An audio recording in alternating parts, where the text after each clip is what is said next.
आज से 20 साल पहले एक फिल्म आई थी जिनका नाम आप सबको पता है, अभी भी चल रही है शायद। और आज से ठीक 20 साल पहले एक फिल्म रिलीज़ हुई थी जो भी फैमिली के ऊपर थी। और 20 साल बाद एक और फिल्म रिलीज़ हो रही है, तितली, जो भी फैमिली के ऊपर है। लेकिन हम सब जानते हैं कि तितली एक बहुत ही अलग तरीके की फिल्म है। इसमें वही इंडियन फैमिली है, लेकिन डिपिक्शन, ट्रीटमेंट बहुत ही नया है, बहुत ही आज का है। और I feel it's a great indicator of the change that Indian cinema, Indian society has gone through. And आज पूरी तितली की फैमिली यहाँ पे है, और सिर्फ इस फैमिली के सिवाय भी इन सब के पीछे एक एक फैमिली छुपी हुई है, इनकी अपनी अपनी फैमिली, जिनके लिए वो आज यहाँ पे हैं, जिनसे लड़के या झगड़ के या जिनके साथ प्यार मोहब्बत में नेगोशिएशन करके वो आज यहाँ पे बॉम्बे में आए हैं, एक्टर बने, डायरेक्टर बने, जो भी बने। तो I will throw it open for questions and to get you guys to know the family of तितली।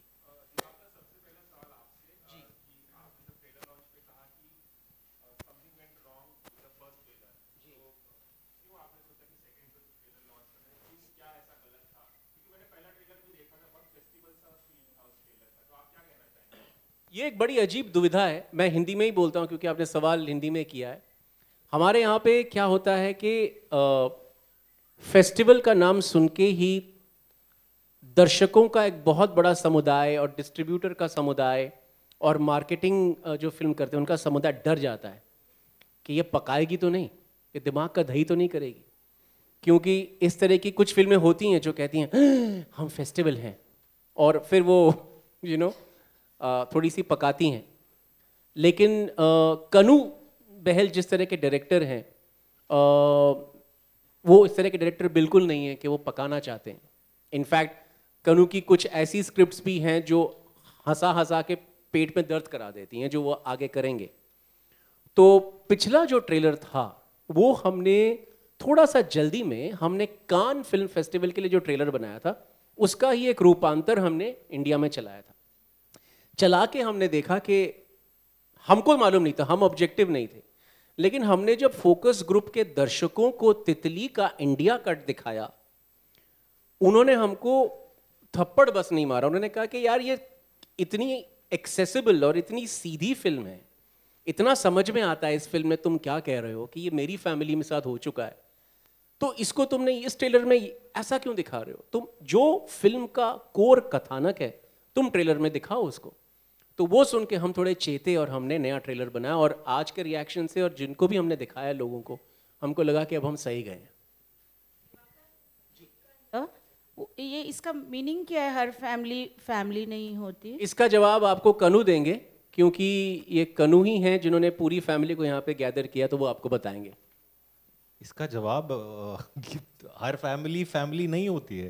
तात्पर्य क्या है इसका? तात्पर्य उसी में छुपा हुआ है, मुझे लगता है। इलैबोरेट कीजिए। इलैबोरेट, प्रसंग सहित व्याख्या।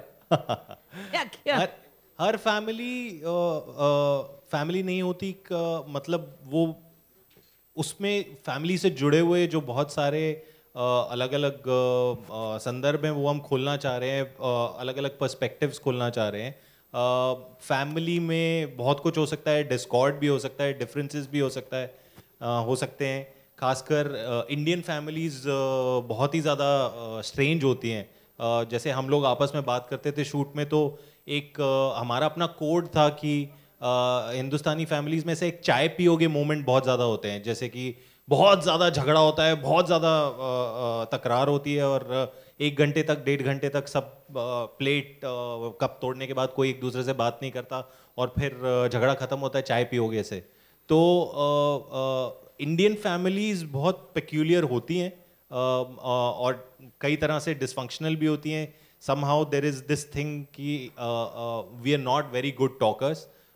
तो फिल्म इसके अराउंड कुछ चीज़ें फैमिली के अराउंड खोलने की कोशिश करती है, और उसी पर्सपेक्टिव के बारे में ज़्यादा बात करने की कोशिश कर रही है कि हर फैमिली क्या फैमिली होती है, और अगर होती है तो किस तरह होती है, और नहीं होती है तो किस तरह होती है।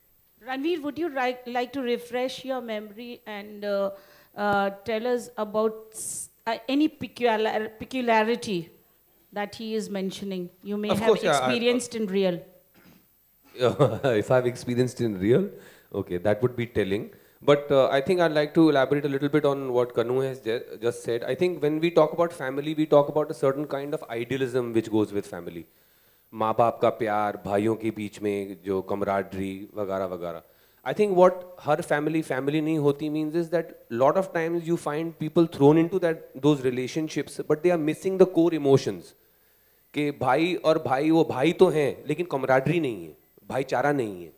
अगर माँ बाप हैं, अगर बाप बच्चा है तो बाप का प्यार है होना चाहिए, बट एक्चुअली वो इज इट प्यार, यहाँ प्यार के साथ is there some kind of violence associated with it. अब आप जो कह रही थी, जैसे मेरा कोई अपना पर्सनल एक्सपीरियंस, तो एक चीज़ जिसने मुझे स्क्रिप्ट की ओर बहुत खींचा था, because I have seen certain amount of violence travelling family to family, generation to generation. मेरे भाइयों ने मुझे पीटा, क्यों? क्योंकि मेरे पिताजी ने उनको पीटा. मेरे पिताजी ने उनको क्यों पीटा? क्योंकि मेरे दादा ने मेरे पिताजी को पीटा. तो this is part of how our families. But I am saying, इसको कहते हैं हम लोग फैमिली है, but is it family? That is what it means कि हर फैमिली नहीं होती. So meaning core emotions from relationships have mutated when they meet with reality. Like I said, family के साथ कुछ आइडियलिज्म जुड़ा हुआ है. इनफैक्ट आप YRF की फिल्में देखें या धर्मा प्रोडक्शंस की फिल्में देखें, it's all about loving your family. इतने दशक तक हम जो darker side of Indian family है उसको कारपेट के नीचे धकेलते आए हैं. तो पहली बार एक फिल्म ऐसी आई है तितली, जो कि उन चीज़ों को कारपेट को उठा रही है, उन चीज़ों से कि what are the darker aspects of the Indian family.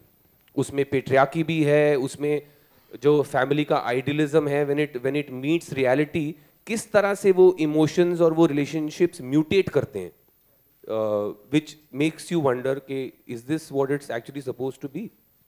एक उदाहरण दूंगा. आप में से काफी सब जर्नलिस्ट ही हैं. आप में से किनके पिताजी ने बोला था कि वाह तुम जर्नलिस्ट बनने जा रहे हो? किसने बोला?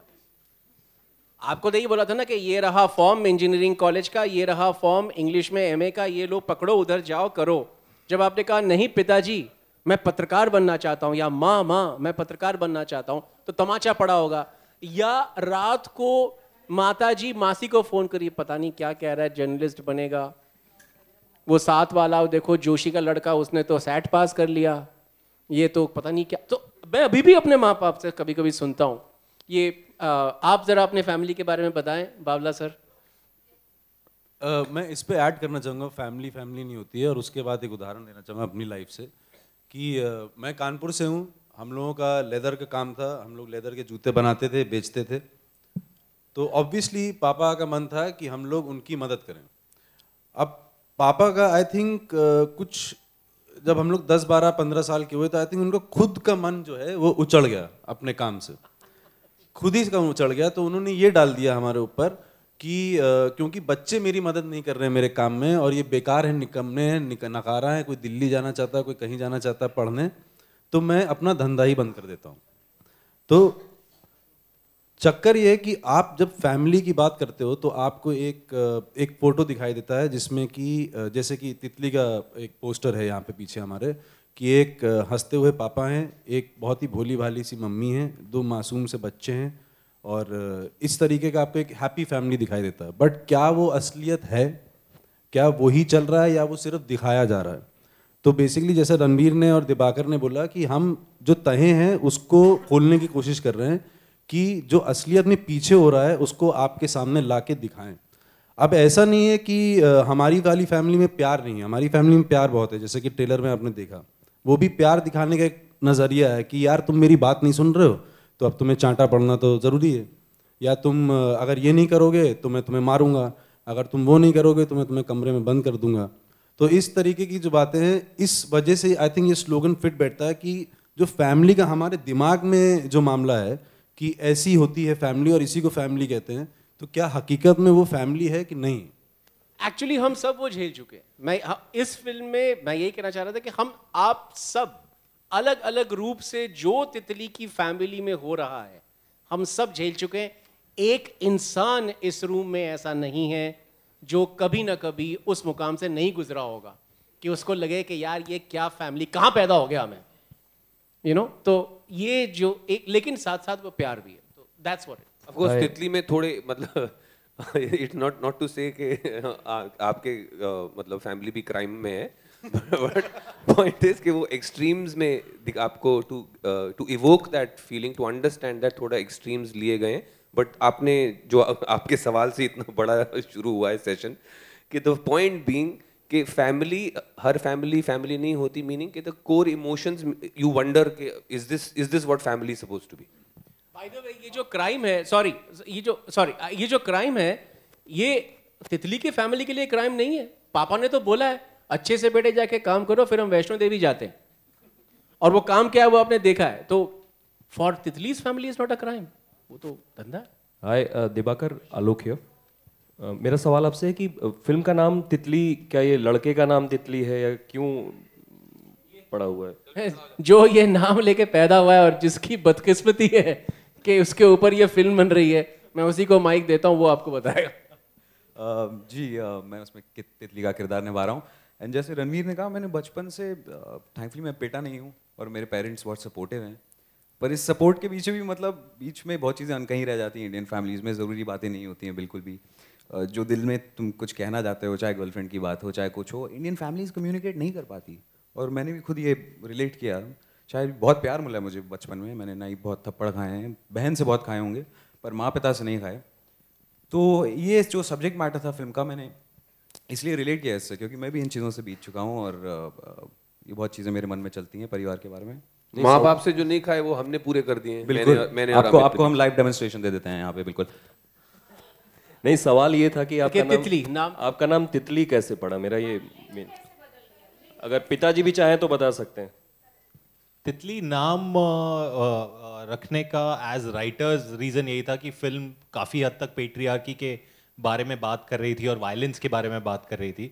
तो जाहिर है जब हम कैरेक्टर लिख रहे थे, हम ये सोच रहे थे कि एक लड़का है जो अपने परिवार से भागना चाहता है, बड़ा भाई है, वायलेंट है, उससे परेशान है बहुत हद तक और उससे भागना चाहता है, और फिल्म पेट्रियार्की के बारे में बात करने जा रही है। तो एक तरह से ये एक कमिंग ऑफ एज फिल्म भी थी, एक तरह से एक फिल्म थी इसके अपने में, तितली के कैरेक्टर के अपने आप में आने की। दूसरा ये था कि एक फेमिनिन नाम हमें सही लग ही रहा था by the sound of it, क्योंकि एक तरह से वो एक तितली की तरह उड़ने वाला था शायद। तो ये एक दो reasons writing point of view से ये थे, जहाँ एक पॉइंट पे हमको सही लगा कि इस कैरेक्टर का नाम तितली ही हो सकता है या फेमिनिन ही होना चाहिए।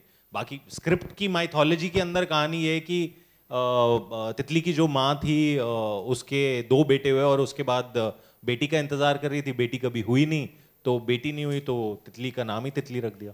अच्छा, मैं इसमें एक चीज़ ऐड करना चाहूँगा अपने पर्सनल उससे, कि एक मेरे दोस्त हैं, उन्होंने अपने बेटे का नाम रखा है जादू। समझ रहे हैं आप? तो प्यार से कुछ भी नाम रखा जा सकता है। और फिर वो प्यार से रखे हुए नाम को दबाते दबाते उम्र गुजर जाती है। जैसे मेरा एक पेट नेम है जो कि मैं बिल्कुल 20 साल से दफना चुका हूँ उसको, तो वो बता नहीं सकता। मैं कह रहा हूँ दफना चुका हूँ, आप कह रहे हैं बता दीजिए। आज बता दीजिए, आज खोल ही दो। पॉइंट फैमिली का राज रणवीर बोल दीजिए आज। रणवीर क्या ये राज मेरे साथ ही जाएगा। मैं I can take a guess, पोंदू। नॉर्थ में होता है वैसे, नॉर्थ में अचानक पिताजी बुलाते हैं, लवली ओए, और लवली, फिर एक 6 फुट का एक बहुत बड़ा एक लड़का सीढ़ी से नीचे उतर। हमारे नेबर्स थे जिनके 2 भाई थे, कजन्स, जिनके एक्चुअली नाम थे पोसू एंड पादू। और प्लीज डोंट, मैंने गलती करके एक दिन उनकी मम्मी से पूछ लिया, आंटी इनके नाम आपने ये क्यों रखे हैं? And you can be sure कि स्टोरी वही थी जो आपको नाम से लग रहा है। नामकरण का एक और एग्जाम्पल देता हूँ आपको, कि हम लोग छोटे छोटे थे तो गोमती एक्सप्रेस में हम लोग कानपुर से दिल्ली जा रहे थे। मेरा नाम नवीन था और मेरे छोटे भाई का नाम सचिन था। तो मेरी माँ ने किसी और लेडी को सुना वहाँ पे अमित सुमित ऐसे करते हो, तो उनको ये ना बड़ा अच्छा लगा कॉम्बिनेशन, अमित सुमित, तो उन्होंने ट्रेन में ही नाम बदल दिया हमारा। तो हम लोग कानपुर से चले और दिल्ली तक पहुँचते पहुँचते हम अमित सुमित थे और हाईली कंफ्यूज थे 1 साल तक। तो नाम तो कुछ भी हो सकता है। रणवीर, ट्रेलर में एक लाइन है कि शादी भी फैमिली प्लान से होती है, तो इस प्रथा में आप कितना बिलीव करते हैं और आप क्या अपनी लाइफ में कंटिन्यू करना चाहेंगे आप इसे? मैं सवाल नहीं समझा, क्या फैमिली प्लानिंग? शादी भी फैमिली प्लान से होती है, ये ट्रेलर में एक लाइन है। हाँ। तो आप इस प्रथा में कितना बिलीव करते हैं? देखिए, वो उन्होंने कोलोकियल लैंग्वेज यूज की है कि फैमिली प्लानिंग से होती है, यानी कि जो फैमिली चाहती है आपकी शादी उस हिसाब से होती है। क्या ये आप पूछ रहे हैं? क्या मैं ये चाहता हूँ, मैं मानता हूँ? नहीं, ऑब्वियसली नहीं सर। मेरी शादी, मेरी अरेंज मैरिज नहीं हुई, मेरे भाइयों की थी दोनों की, बट मेरी अरेंज मैरिज नहीं थी। सो ऑब्वियसली मैं इस तरह की फैमिली प्लानिंग में नहीं बिलीव करता, लेकिन हाँ, हम दो, हमारे एक या दो में मैं बिलीव करता हूँ। Ranveer, continuing on that question, do you still believe in the institution of marriage? Yes, I take it this is about our recent announcement for my separation. So, but I don't blame the institution of marriage for anything. I blame myself for that. I don't think the institution of marriage has anything to do with that. Dibakar, tell us about I believe in the institute of marriage. I have a different question for you. Tell us about the problems that you faced from the censor board in getting this film passed, and how many cuts have been enforced by them. Actually, we did not. We did not face any problems in the beginning when we screened it for the censor committee. It's a slightly anticlimactic experience. Kanu and I were there for the first committee hearing, and they hadn't cut a single second of the whole film, and we were very overjoyed. But they had said that because of the strong language being used, we will leave it to the chairman's discretion as to what's to be done. Then I think we waited to be called by the chairman for a long time, and we were slightly hazy about the procedure. We couldn't understand what was happening. And then I think the chairman called us after about 2 weeks. 2 weeks, and then he recommended that because of the strong language in the film, we go in for a revision committee. We went for a revision committee. The revision committee actually passed the film without any dilution of the strong language, except for 3 scenes. Yeah, 2.5 scenes. Yeah, 3 scenes where they said that the repetition of the strong language should be reduced to 50%, something like that. So we did that.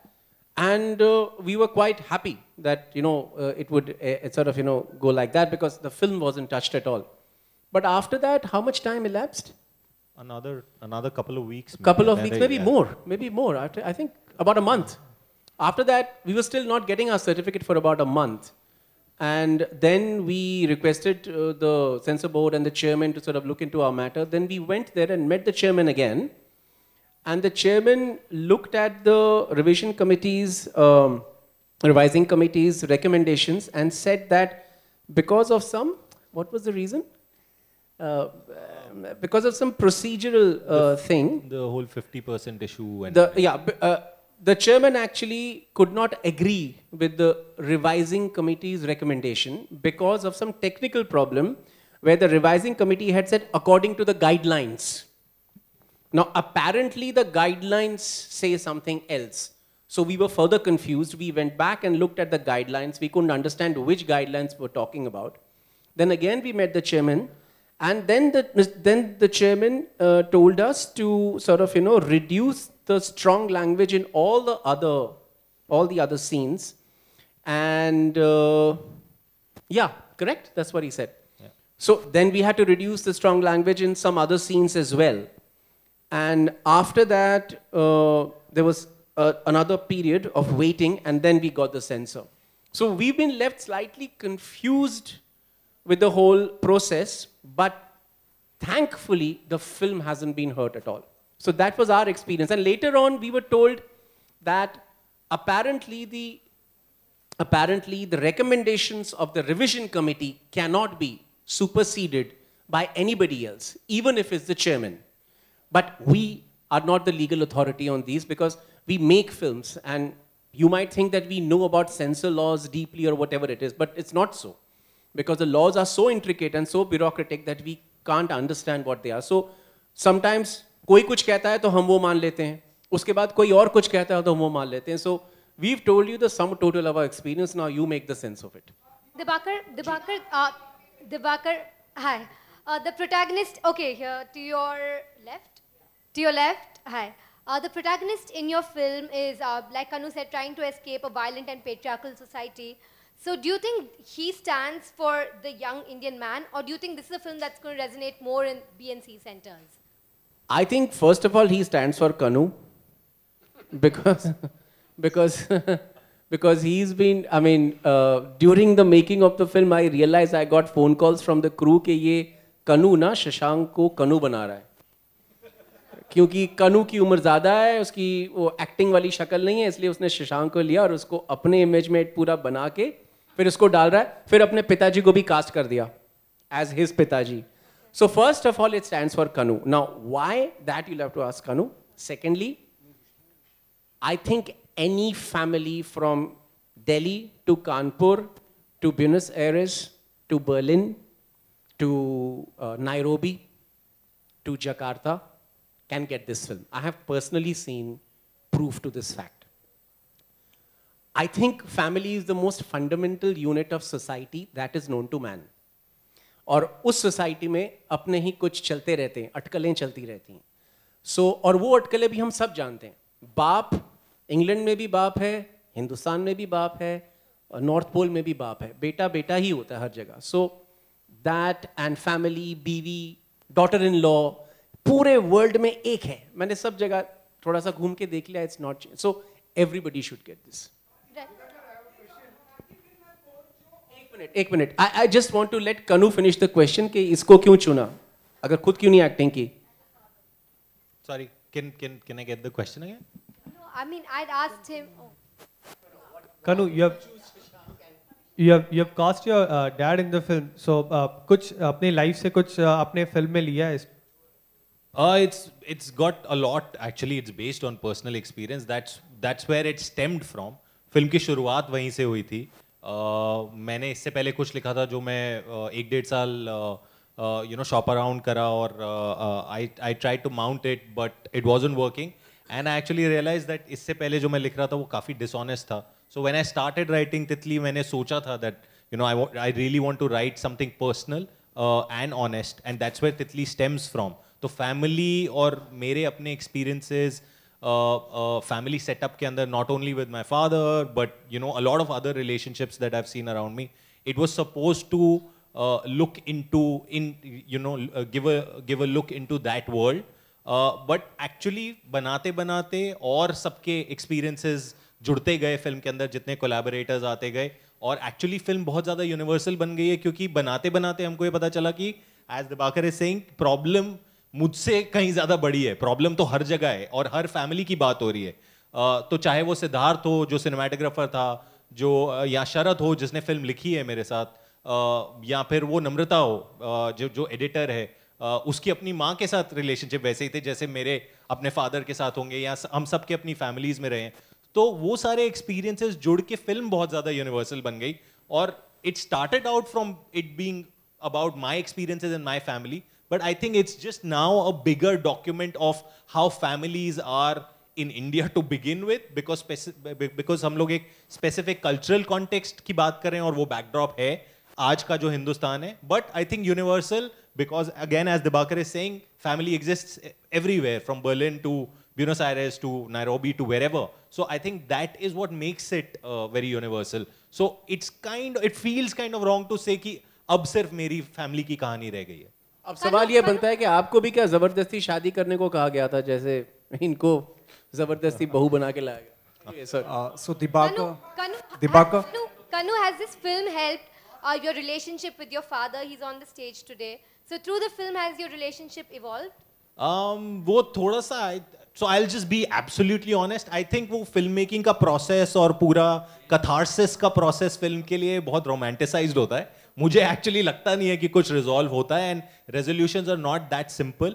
और definitely I had not tried to make this film as a cathartic film. मेरे को कुछ कहना था और मैं सिर्फ वही कहने की कोशिश कर रहा था. It so happened that film के लिए it became really important that we came together and we work together, and that has helped the relationship grow naturally in in the direction that it had to grow, probably in the past 3 years. So it has eased out. There's better communication. But I think catharsis थोड़ा सा romanticized word है. मुझे नहीं लगता हमको उसको uncle को क्या लगता है? loosely use करना है. अंकल से पूछते हैं. बेसिकली बेटा इतना नालायक नहीं निकला जितना सोचा था. नहीं अंकल आपको क्या लगता है कि कुछ रिश्ता बढ़ा या कि वही? मुझे ऑफ कोर्स थोड़ा मुख्तलिफ लगता है, अलग लगता है इससे. इसके फिल्म के प्रोसेस में जैसे आप सब लोग जानते हैं, लोगों को नहीं पता नहीं होगा, मैं इससे जुड़ना नहीं चाहता था क्योंकि मुझे कहीं थोड़ा अपने पे भी शक था और शक था कि पता नहीं मैं ठीक कर पाऊँगा या नहीं कर पाऊँगा. बहरहाल जो इसमें जो कॉन्फ्लिक्ट फैमिली को लेके किया है, मुझे कभी कभी ये भी लगता है कि ये थोड़ा सा सब्जेक्टिव भी है. जो नए जनरेशन है वो थोड़ा ज़्यादा ही बाहर निकलना चाहती है. हमारी इंडियन फैमिलीज़ में हमेशा से, मैं अगर रेफरेंस कोट करूं तो बादशाह अकबर का अपने बेटे के साथ भी डिफरेंस था और वहाँ भी वायलेंस हुई थी. तो it's a part and parcel of this society, Indian society. लेकिन अब जो नया ज़माना है, नए लोग हैं, नए तरीके से सोचते हैं, वो फैमिली से सब कुछ लेना तो चाहते हैं लेकिन देना नहीं चाहते. तो कॉन्फ्लिक्ट वहाँ पे पैदा होगा. तो मेरी ये सब्जेक्ट अपनी पर्सनल ओपिनियन है. मैं कई जगह कंटेंट को लेके थोड़ा तितली से मुत्तफिक नहीं भी हूँ, लेकिन क्योंकि मैं एक्टर हूँ, मैं इसका हिस्सा हूँ, मैंने बड़ी ईमानदारी से कोशिश की है अपना कैरेक्टर पोर्ट्रे करने की. और फिल्म जब पूरी हो गई, उसको देखने के बाद ऑफ कोर्स मुझे भी कहीं थोड़ा सा लगा कि हाँ, जो ओल्डर जनरेशन है उसको भी थोड़ा वक्त के साथ साथ नई जनरेशन को समझना चाहिए, बदलना चाहिए. मतलब दोनों तरह का हुआ है. I think something beautiful which I have seen, if I may today in front of everyone say this, I've never told Kannu also. I think what's beautiful is that both of them are filmmakers. You know, he's older generation, he's younger generation. So it's beautiful to see a father and son resolve, or not even resolve, I mean to kind of grow, that relationship grow somewhere in the work that they're doing.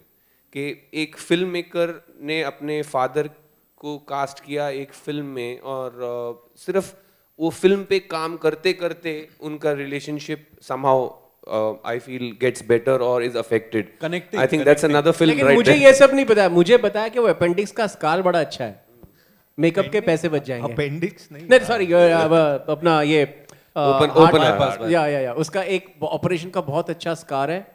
और जैसा कि आप जानते हैं makeup में वो scar दिखाना बड़ा मुश्किल लगता है, तो मेरे को लुभाने के लिए ने कहा कि पापा एक्टर तो हैं ही और बहुत अच्छे लगते हैं इस रोल के लिए, और स्कार बड़ा अच्छा है. तो आप देखेंगे कि तितली में हर जगह पे पापा के बटन खुले हुए हैं, विनोद मेहरा की तरह. This is producers perspective. Divakar, hi Divakar here on your centre. Mouli, let's do one by one ना. So दिवाकर जी बिल्कुल. दिवाकर एक फिल्म है कोर्ट, जो हेलो दिवाकर, एक फिल्म है कोर्ट जो ऑस्कर में जाने के लिए काफी डिबेट चल रही है. तो मैं आपसे जानना चाहूंगा क्या वो आपने फिल्म देखी और आप चाहते हैं कि वो फिल्म ऑस्कर में जाए? मैंने अभी तक फिल्म नहीं देखी, लेकिन मैं चाहता हूं कि इंडिया से जो बेस्ट 3-4 चुनिंदा फिल्में हैं उनको लेके उनमें डिबेट हो कि इनमें से कौन सी जाएगी ऑस्कर में. बस. शिवानी, आप एक अकेली एक ब्यूटीफुल लेडी हैं, तो हम चाहें कि आप अपने कुछ किरदार के बारे में बताएं, अपने कैरेक्टर के बारे में बताएं, क्योंकि यश राज की फिल्म से डेब्यू कर रही हैं आप, जल्दी लोगों को मौका नहीं मिलता. ऑन योर सेंटर यहाँ पर. हाँ, तो कुछ अपने किरदार के बारे में अगर आप बता सके तो. हाय, मेरा कैरेक्टर नीलू बहुत ही स्ट्रॉन्ग लड़की है. स्ट्रॉन्ग इन व्हाट सेंस कि उसको पता है एग्जैक्टली उसको क्या करना है और क्या चाहिए लाइफ में. जनरली क्या होता है, अगर हमारी फैमिली हमको फोर्स कर देती है किसी सिचुएशन में कि तुम ये पढ़ लो और अब तुम्हें साइंस ही लेना पड़ेगा, तो बहुत सारे बच्चे ऐसे भी होते हैं कि ठीक है अब साइंस ले लेंगे, चलो ठीक है. पर बहुत सारे बच्चे ऐसे होते हैं कि एंड तक लड़े रहते हैं कि नहीं मुझे नहीं साइंस पढ़ना, और दे नो एग्जैक्टली अगर मैं साइंस लूँगी तो अब मुझे क्या करना है. तो आप एग्जैक्टली जानते हो, तो नीलू को एग्जैक्टली पता है कि अगर मैं इस सिचुएशन में चली गई तो अब मैं इस सिचुएशन से कैसे बाहर निकलूँगी. तो जैसे ही वो सिचुएशन में पहुंचती है उसका दिमाग चलना शुरू हो जाता है कि उस सिचुएशन से बाहर कैसे निकलना है। एंड जैसे फिल्म में इसके साथ मेरी तितली के साथ मेरी शादी हो जाती है, तो उसके बाद वो उसकी मर्जी के खिलाफ होती है, वो नहीं चाहती कि उसकी शादी तितली से हो, और वो कैसे उस फैमिली से बाहर निकलने के लिए, या वो भी एस्केप करना चाहती है, तो हम दोनों ही एस्केप करना चाहते हैं उस फैमिली से, और फिल्म उसके अराउंड रिवॉल्व कर रही है। चल पूरी कहानी मत बता दियो please Dibakar.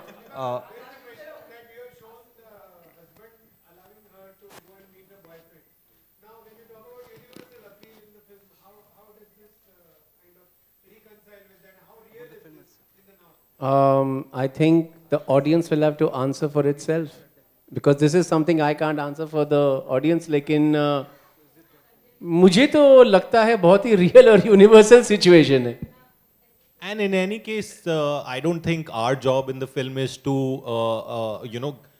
put out correct relationships or take responsibility for what might be, what needs to be portrayed in a correct way or whatever way. Our job is to mirror what we are seeing around us, and I think that's what we've tried to do through the film. नहीं, इसके पीछे there's one more reason, because I think Kanu was being extremely smart when he plotted the character graph of Neelu and Titli. क्या होता है कि फिल्मों का एक बहुत ही पुराना रिवाज है, तकरार फिर प्यार, तकरार फिर इकरार, या प्यार, करेक्ट, प्यार का इकरार। जिस पर तकरार से अगर शुरुआत नहीं होती तो फिर प्यार का मजा नहीं आता। आई थिंक तितली में जो सबसे ह्यूमन चीज़ है, क्या होता है कि मेरे को याद है कि मैं जब अपनी गर्लफ्रेंड को अपने घर लाता था, तब से और जो मेरी वाइफ है अभी, तब से मेरा अपने पेरेंट्स से रिलेशन चेंज होने लगा। मैं गर्लफ्रेंड को मैं बड़ी इनोसेंटली घर लाता कि देखो मिल लो भाई, मेरी गर्लफ्रेंड है, क्या पता मैं कल शादी कर लूँ।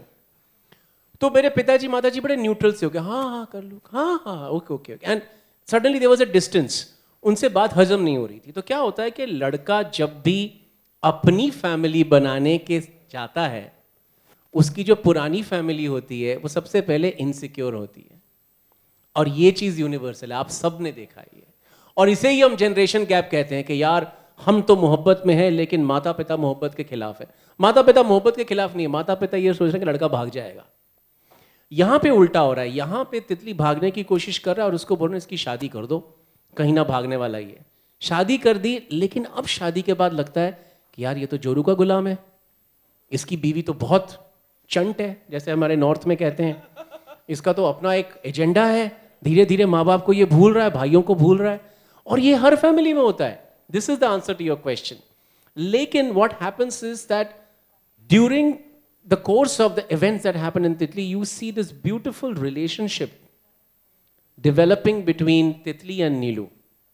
उनके बीच में एक अंडरस्टैंडिंग आती है कि हम दोनों भगोड़े हैं, हम दोनों की लाइफ एक जैसी है, और उन दोनों के बीच में एक नया रिलेशन चालू होता है, और वो इस फिल्म को एक ऐसा क्लाइमैक्स देती है जो हम पहले से एक्सपेक्ट नहीं कर पाते। और मेरे लिए तितली का मज़ा वहाँ पे है कि कहाँ से चालू हुआ और कहाँ से ख़त्म हुआ, एंड तक आपको खींच के रखेगा। So Dibakar over here last. So Dibakar, firstly I will like to congratulate you that as your film has already won 8, yeah, over here to your left, yeah, as your film has already won 8 awards and it has been screened worldwide, including the Cannes Film Festival. My film, Kanu's film. Yeah, oh sorry, yeah, exactly, fine. So the thing is that I just want to know, as just Ranveer just mentioned that this film Titli brings about the darker aspects of life. Is it that you guys are a bit want to change the family aspects of Indian society? मैं तो बिल्कुल चाहता हूँ। I want to change all the aspects of Indian family. मेरे लिए operation की शुरुआत family से होती है, मैं साफ कह रहा हूँ। सबसे पहले ये मत करो, वो करो, ये करना चाहिए, वो नहीं करना चाहिए। जो सबसे पहले कोई भी एक भारतीय जो सबसे पहले ये शब्द सुनता है, वो ना पॉलिटिशियन से सुनता है, ना धार्मिक गुरु से सुनता है, वो सबसे पहले अपने माता या पिता से सुनता है कि ये मत करो, वो करो। और इससे क्या होता है कि पूरी जनरेशन बन जाती है, हम हाथ जोड़ के चलते हैं, हमें क्या करना चाहिए, हमें क्या नहीं करना चाहिए। हमारे किसी भी माता पिता मिडिल क्लास में ये नहीं बोलते कि बेटा 12th क्लास पास कर लिया, ये ले रक्सैक, ये ले साबुन तेल, ये ले कपड़े, जा पूरा भारत दर्शन करके आ, फिर तेरे से बात करता हूं। कभी किसी फादर ने ये कहा है?